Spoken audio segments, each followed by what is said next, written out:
Sa patuloy na pagtataguyod ng bagong Pilipinas na nakasentro sa pagkakapantay-pantay at malasakit, sinisiguro ng administrasyon na walang sektor ang maiiwanan sa kaunlaran. Kabilang na ang sektor ng pangisdaan na patuloy nating pinalalakas bilang haligi ng ating seguridad sa pagkain.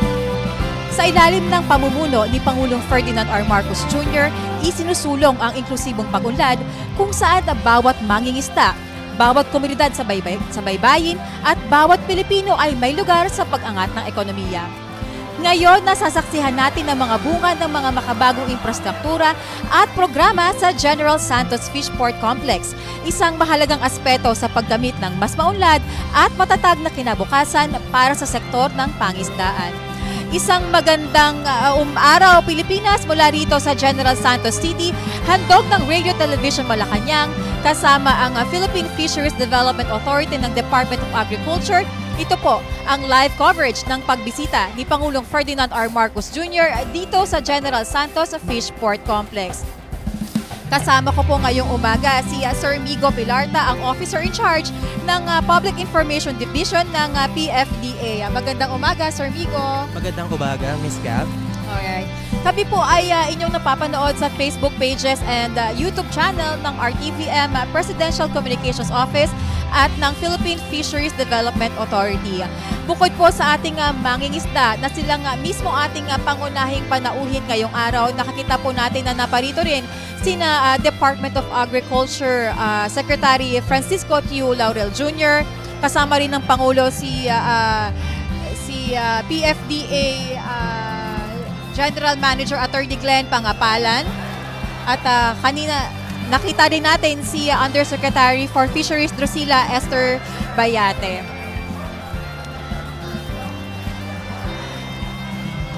Pagdating po ng Pangulo dito sa Fishport, unang-una napansin natin, Sir Migo, na nakasuot na siya ng protective boots, ano? Yes.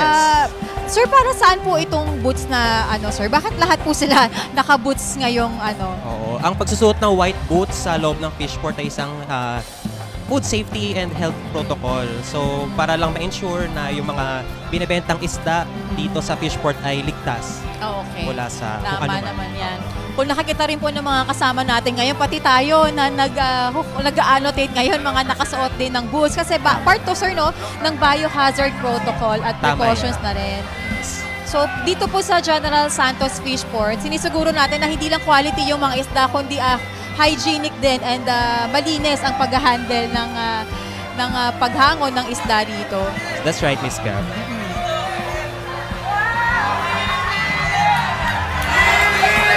Sa kasalukuyan po ay naparito po ang Pangulo para personal niyang makita ang proseso ng pagtinda ng tuna dito sa General Santos Fishport.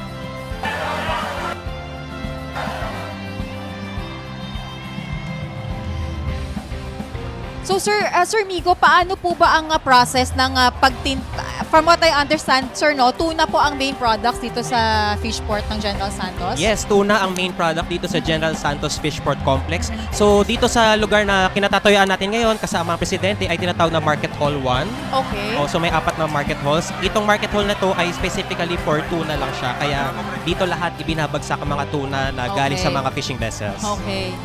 So, eto po, sir, paano ba ang process ng pagtinda dito? So, paghango mismo galing sa malalaking fishing vessel ba ang Malalaking fishing vessel, Okay. pwedeng municipal level na fishing vessel lang din. Oo. Ito ay i-unload dito sa may auction area kapag nagkaroon na ng bilihan doon sa auction area. Dadalhin na dito sa nakikita natin ngayon na sorting table. Okay. Oo. Sinusort yan siya, Oo. sir. Tapos, dito sa sorting table, igagut siya. Ang tawag dito ay gutting, ang paglilinis ng isda. Okay. So ngayon, mamaya may kita siguro natin kung i-grade para makita ang quality ng tuna, kung ito ba ay export quality or good for local consumption. Oo. Sir, curious ako, ganyan ba talaga ang sizes ng tuna? Ganito talaga kalaki ang mga tuna Okay. dito sa Gensan. Okay. Oo. So ito po, lahat po ito na nahuli sa Gensan Waters. Kumbaga. Yes, oo, kasi actually spawning ground talaga ng tuna ang mga katubigan dito malapit sa General Santos, sa south of the Philippines. So talagang hindi sila kinocultivate, ganyan talaga yung sizes ng mga tuna Yes, dito. naturally grown silang lahat doon sa area or waters na yon. Ang Ang galing na, no? Talagang rich in resources talaga ang Pilipinas. Rich Kasi in resources talaga. ang lalaki. Malalaki sila, di ba? Oo. In real life talagang parang aabot na sa laki ng tao yung iba. Correct, Lalo na pag correct. tinitimbang at nakita mo. So ayan, sir. Yan po ay tuna grading. Yung ginagawa, yung tinitingnan po ng Pangulo ngayon, Oo. tuna grading po ang ginagawa Oo. dyan. Ang hawak ni Sir ay ang tawag na classifier. So ito ay tinutusok sa tuna at kukuha sila ng specimen at mula doon sa specimen na yun, doon nakikita yung magiging quality ng isda. Kung mapula-pula at shiny, ibig Oo. sabihin ito ay grade A, yun yung kanyang Okay. official grading. Ibig sabihin ito ay good for export. So good for export siya internationally Okay. sa US and Japan at marami pang mga bansa. Ang galing. So nag-export talaga tayo. ng Nag-i-export tuna. talaga tayo at maganda kasi very strategic yung location ng General Right. Santos Fishport Complex at talagang malapit sa airport, so kung kailangan mag-export, madali ang access. Alright. Ayan, ang nakikita natin ngayon ay yung mga yellowfin tuna. Ganyan talaga sila kalalaki. Kung mapapansin mo, literal na yellowfin. May Okay. yellow sa kanilang mga fin. Madali Okay, siya okay. ma-distinguish sa ganung paraan. Ayan. So ayan, yan, tuna grading yan. Ang tuna grading. Kukuha ng oo. meat. Kaunting Ayan na. meat. Tapos, makikita sa specimen kung anong kulay ng Ang tuna. galing. So sir, sino ang magde-determine kung anong grade yung meat ng tuna? Usually, ang nagde-determine ng grade ng tuna ay yung mga buyers na rin. O kung sino yung kung saan man pagdadalhan ng tuna, sila na rin yung mga nag-a-assess or nag-grade, nagka-classify kung Oo, anong grade ba siya. Oo, okay. Oo. Paano naman po sir yung mga meat, yung mga tuna na hindi siya for export? Okay. So, may mga tuna naman na ito kasing mga grade A na tinatawag ay superior high quality. Oo. Hindi naman ibig sabihin na kapag grade B or lower, hindi na maganda yung quality niya. Sadyang maganda lang talaga yung quality ng mga grade A. So, itong mga ibang tuna na hindi grade A ay napupunta for local consumption naman dito sa Okay. Jensan or Karatig probinsya. So ano siya, pinaprocess sa mga local canneries? Mga local canneries. 7 out of 8 canneries ay nandito sa General Santos City, Fishport. Oo. Matapos yan, kapag nag-grade na yung isda, ito ay dadalhin na ng mga buyer sa kanilang mga sasakyan para i-transport kung saan man sila pupunta, either for export or for local consumption lang. So yun, napakaganda na nakikita ng ating presidente yung talagang step by step, no? Kung paano ginigrade yung tuna.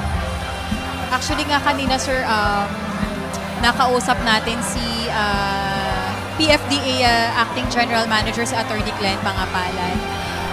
Kasi ang General Santos po ay center for tuna industry ng bansa, di ba? Kaya sabi Tama ni Attorney Glenn kanina, napakalaki daw ng kontribusyon ng General Santos Fishport sa ekonomiya ng bansa. Napakalaki. Oo. Oo. Actually, ito ang, if I'm not mistaken, second largest regional fishport dito sa Pilipinas after Navotas Fishport. Oh.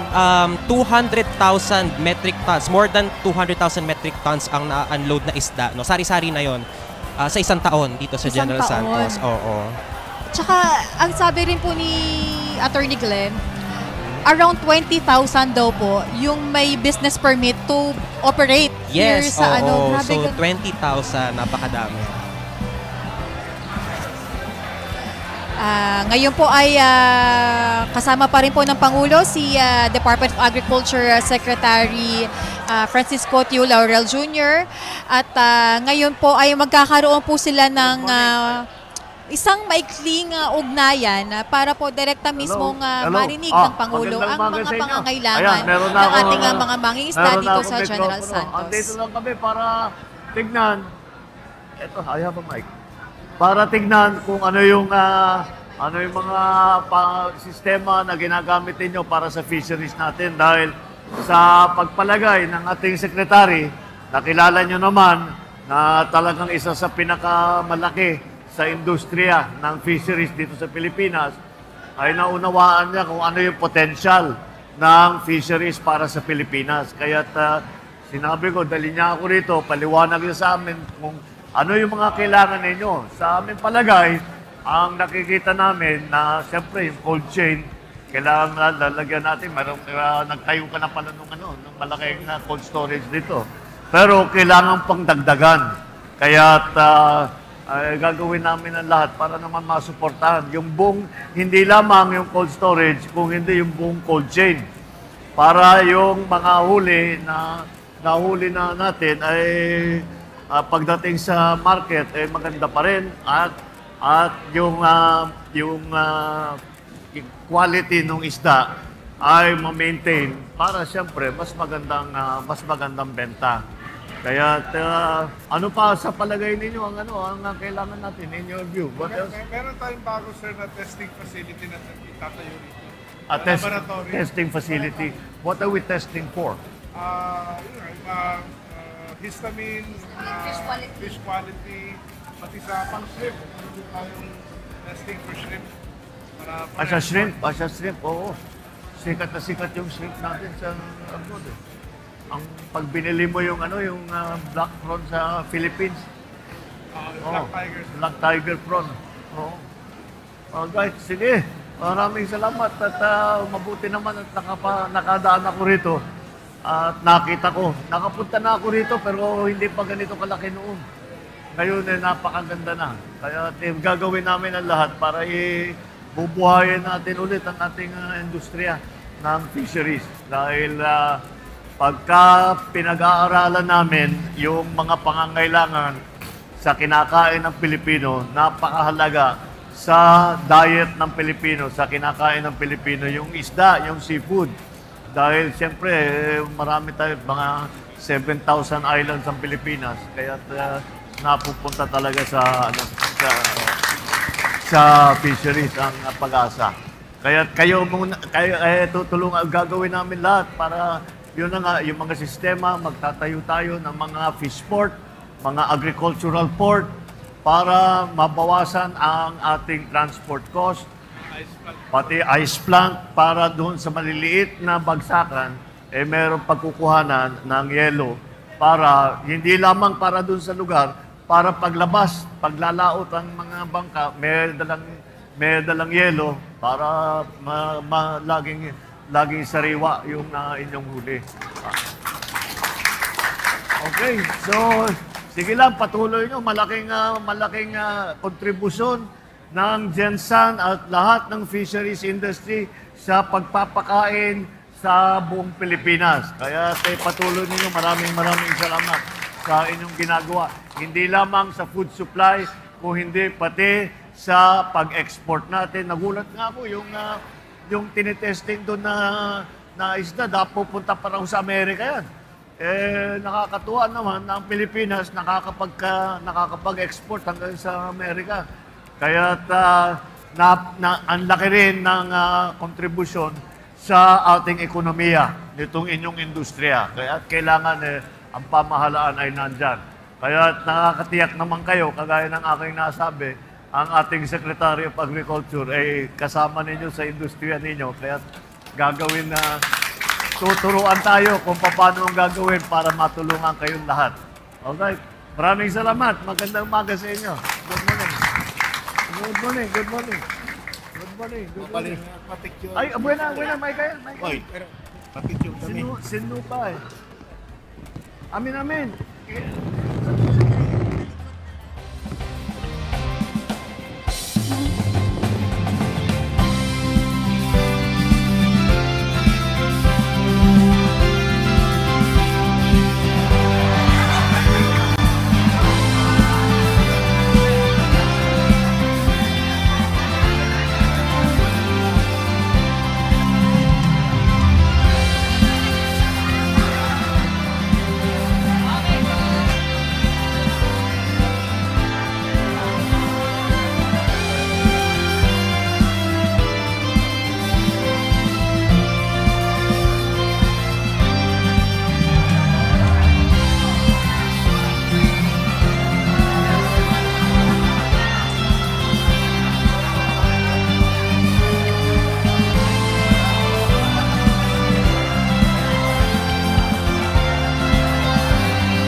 mas produktibong pag-aani ng isda at mas malaking kita.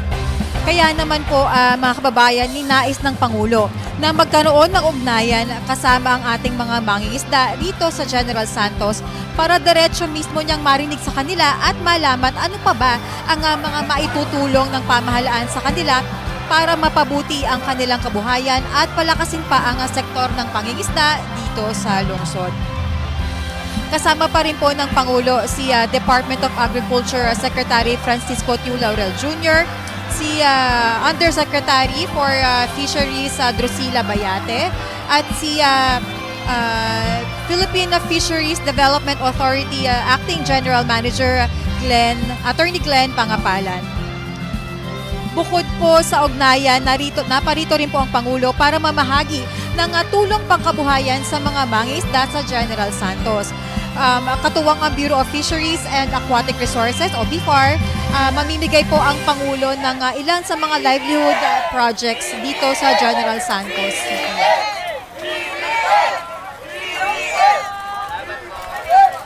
Kanina, Sir Migo, nakausap natin yung ilan sa mga hinarap po ng Pangulo ng mga mangingisda dito, no? Sabi nila, thankful daw sila na may ganitong opportunity na direkta nilang makausap si Pangulo kasi never pa raw nila tong na-experience before. Nakikita naman natin na very grateful talaga, no? Nagkaroon ng ganitong dialogue kasi bihirang pagkakataon talaga ito para sa ating lahat dito sa Gensan. It gives them the feeling po na mas nabibigyan na raw ng atensyon ngayon ang mga pangangailangan talaga nila. Napakikinggan at ito, nakikita natin yung mga konkretong ebidensya ng pagtulong ng ating pamahalaan sa kanila. Tama. At ayan po ang ilan po sa mga ipamimigay po na livelihood projects ng Pangulo, kasama po ang Bureau of Fisheries and Aquatic Resources ay Fish Aggregating Device o PAYAW, mga kagamitan pang salt production, fishing boats, kagaya po ng nakakita natin ngayon, meron din po mamaya dyan mga marine engine, fish farming inputs, village-type fish processing center, at mga fish processing equipment and marketing supplies.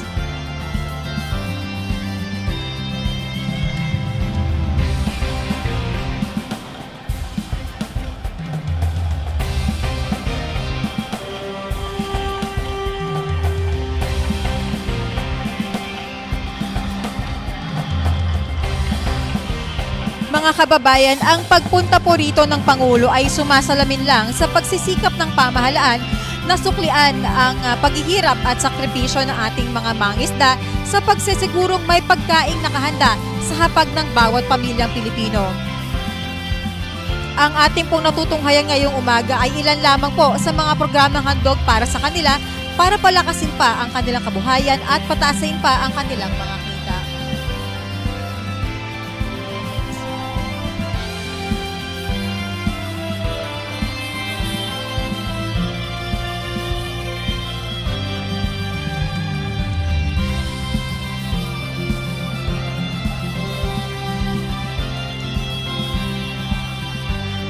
Nandirito po ang Pangulo sa General Santos City na kinikilala bilang Center of the Philippine Tuna Industry dahil ito sa presensya ng 8 pangunahing tuna canneries, fish processors at exporters sa syudad. Tinatayang nasa 200,000 manggagawa ang nagtatrabaho sa industriyang ito na nagbibigay ng malaking ambag sa lokal na kabuhayan at kabuoang ekonomiya ng bansa.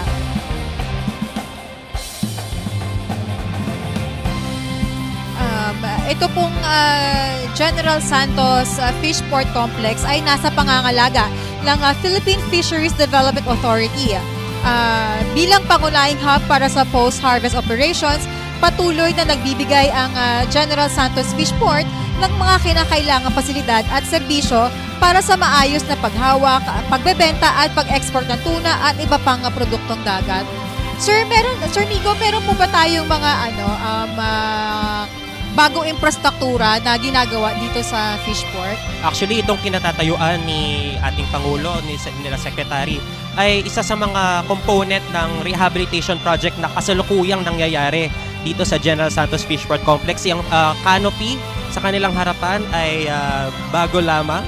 At itong kinatatayuan nila na pier ay pinalalawak, pinatatatag para kayanin at tumagal pa ng maraming taon.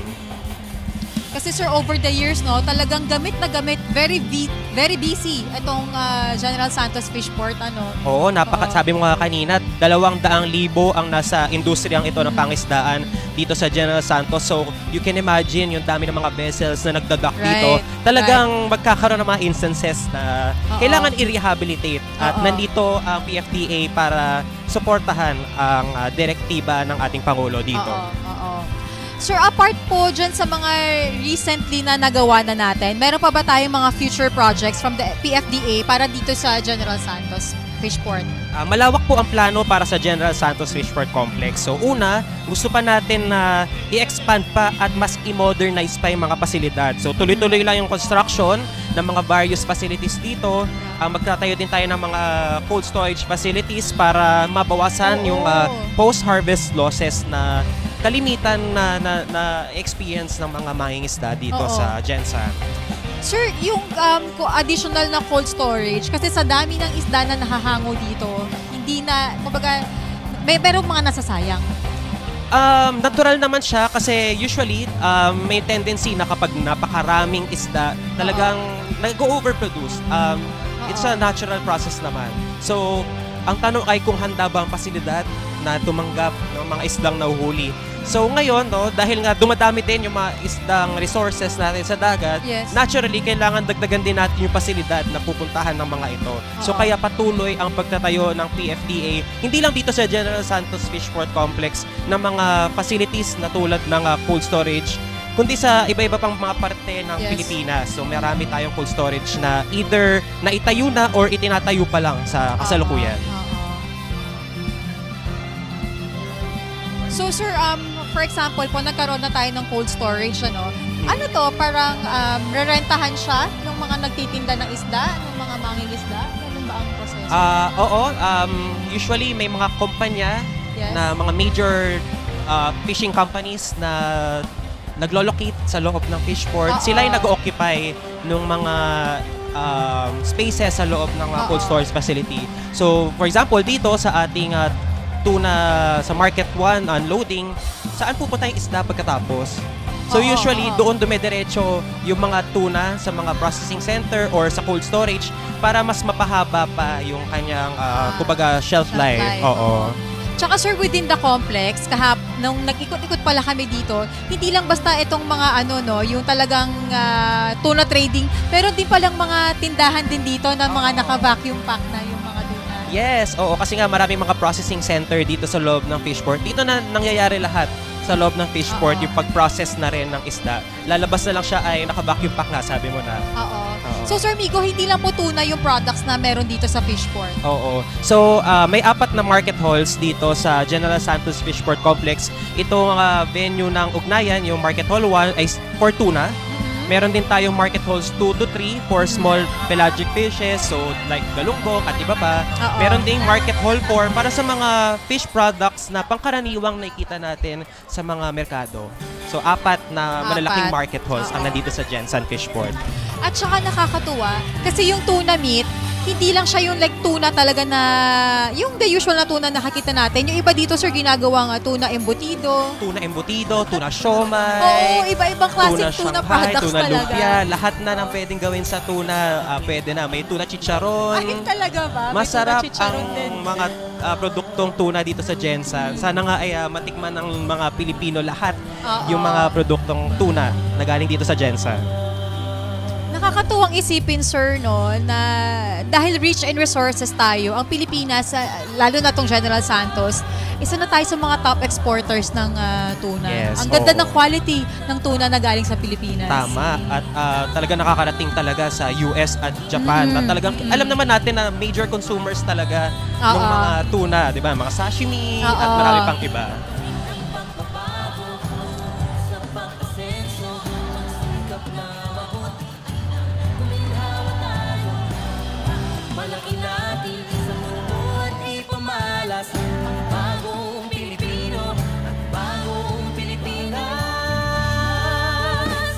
So ngayon ito, Gab, yung tinitignan nila ay ito yung fish aggregating device o payaw. Ang purpose nito ay pinapalutang ito sa dagat, Tapos, kung makikita nyo dito sa standee na nakatayo, lumulutang lang siya at may pabigat. Kinakabitan itong tali na nasa gitna ng mga halaman o kung ano man pampahuli ng mga isda. So, fish aggregating siya, kukumpul dito yung mga isda. Tapos, doon na siya mas madaling mahuli. So, parang malaking tulong to sa mga mangingisda natin. Kasi, hindi na sila mahirapang kunin sila dahil nandito na sila nag-aggregate. Pag inangat yan, may mga isda na yan sa ilalim. Parang yan nakikita natin sa stand. Tama, oo. Or usually, nandito na yung mga mangingisda sa gilid ng tali. Doon na sila kumukuha mismo ng mga isda. So, hihilahin na lang nila. Oo. Usually, ganun ang nagiging proseso. Eto ba, sir, kapag yung mga mangingisda natin, nagkagaling yan sa deep waters na no? Talagang malalalim na tubig na yung pinagagalingan Karamihan nila. ng mga mangingisda ay galing lang din naman dito sa rehiyon. So may mga nanggagaling dito mismo sa General Santos, may galing sa Sarangani, may ibang mga mangingisda na galing pa sa Tagum, Zamboanga. So very diverse yung mga nakita natin nag-unload ng tuna dito. At iba-iba din yung... No? Oo, marami-rami. Oo. At sa iba-ibang lugar sa Mindanao. Pero sir, may mga maliliit din bang mga fishing vessels na nagpupunta dito? Yung mga small time lang po, mga maliliit lang naman daragat, may mga nagpupunta rin dito? Yes, oo. Kung makita nyo itong nasa likod ng ating Pangulo, ay mga municipal vessel na galing sa mga maliliit na munisipyo at nagdadock dito sa General Santos Fishport Complex. So, lahat ay pwedeng mag-dock dito sa Fishport. Maliit ka man o malaki, commercial vessel na pang-export o maliliit na mangingisda, mga payak na mangingisda, lahat ay pwede namang mag-unload ng mga produktong isda dito sa Gensan Fishport. Okay. Sir, tama ang General Santos Fishport po ay pangalawa sa pinakamalaking fishports under the PFDA po? Yes, pangalawa. Next to Navotas, meron din kaming fishport sa Suwal, Pangasinan, Lucena, Quezon Province, Kamaligan, Camarines Sur, Bulan, Sorsogon, meron din kami sa Iloilo, Zamboanga at Davao. So 9 regional fishports. 9 fishports. Yes.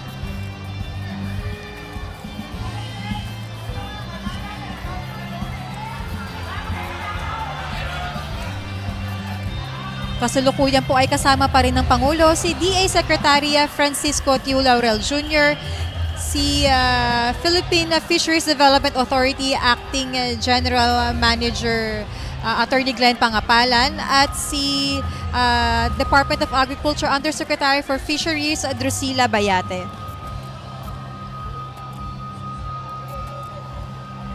Naparito po ang Pangulo sa General Santos Fishport Complex upang personal na makita ang tuna trading dito sa Fishport at para marinig na rin mismo direkta sa ating mga minamahal na mangingisda, ano pa ba ang maitutulong ng pamahalaan para sa kanila.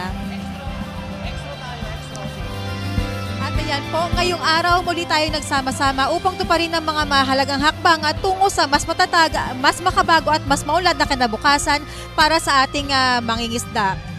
Sa ilalim ng bagong Pilipinas, patuloy ang ating paglalayag patungo sa isang bansang may masaganang ani, abot kayang pagkain at mas inklusibong pag-unlad para sa lahat.